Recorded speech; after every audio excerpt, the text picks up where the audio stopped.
रामायण के लगभग सभी किरदार बहुत ही प्रसिद्ध हैं, लेकिन भगवान राम के जीवन में एक ऐसा भी रिश्ता था जो उनका बेहद करीबी था।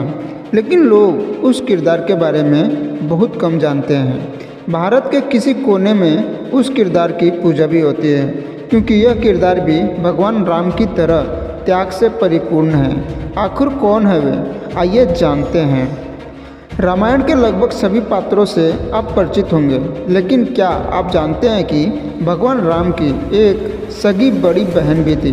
जी हाँ, उनकी बहन का नाम शांता था, लेकिन उनका जिक्र बहुत कम ही सुनने को मिलता है। उसका एक प्रमुख कारण भी है। शांता राजा दशरथ और देवी कौशल्या की सबसे पहली संतान थी, लेकिन उन्होंने अपनी इस बेटी को गोद दे दिया था।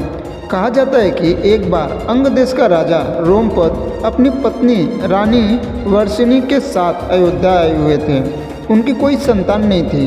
राजा दशरथ अपना वंश चलाने के लिए पुत्र चाहते थे, इसलिए उन्होंने अपनी पुत्री शांता को राजा रोमपद को गोद दे दिया।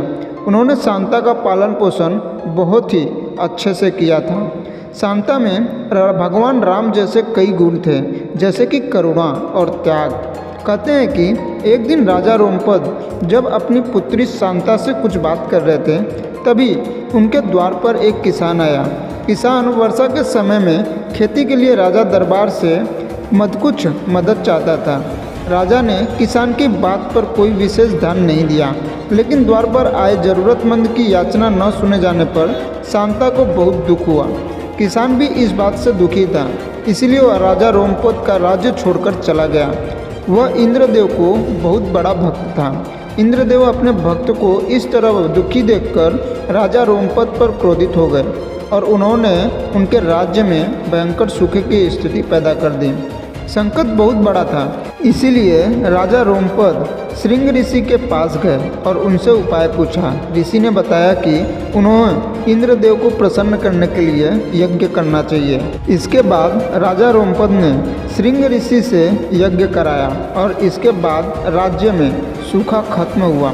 राजा रोमपद ने खुश होकर श्रृंग ऋषि के साथ अपनी पुत्री शांता का विवाह कर दिया। इधर राजा दशरथ पुत्र चाहते थे। राजा दशरथ ने अपने मंत्री सुमंत की सलाह पर कुलीन ऋषियों को यज्ञ में शामिल होने के लिए आमंत्रित किया। राजा दशरथ ने श्रृंग ऋषि को भी आमंत्रित किया, लेकिन श्रृंग ऋषि ने शर्त रखी कि तभी वे आएंगे जब उन्हें उनकी पत्नी के साथ आमंत्रित किया जाएगा। राजा दशरथ ने ऐसा ही किया। अयोध्या पहुंचते ही शांता ने अपने माता पिता के पैर छुए। राजा दशरथ एक सन्यासी के रूप में धारण किए हुए अपनी पुत्री को पहचान नहीं पाए। राजा दशरथ ने देखा कि अयोध्या में शांता ने जहाँ जहाँ पैर रखे वहाँ केवल समृद्धि हुई। जब राजा ने अपनी पुत्री को नहीं पहचाना तो शांता ने उन्हें अपना परिचय दिया और बताया कि वे उनकी पुत्री हैं, जिसे उन्होंने गोद दे दिया था। राजा दशरथ यह जानकर बेहद खुश हुए।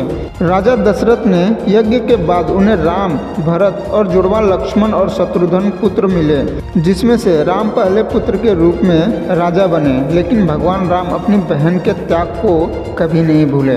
अयोध्या से लगभग 39 किलोमीटर पूर्व में आज भी श्रृंग ऋषि आश्रम है, जहाँ उनकी और उनकी पत्नी शांता की समाधि है। हिमाचल में कुल्लू से करीब 50 किलोमीटर दूरी देवी शांता एक प्राचीन मंदिर में भी है, जहां उनकी पूजा की जाती है। आशा करता हूं कि आपको वीडियो पसंद आया रहेगा तो कमेंट करके ज़रूर बताएं, और चैनल में नए हो तो चैनल को सब्सक्राइब कर लें और बेल आइकन को प्रेस करके ऑल पे क्लिक कर लें। बोलो जय श्री राम।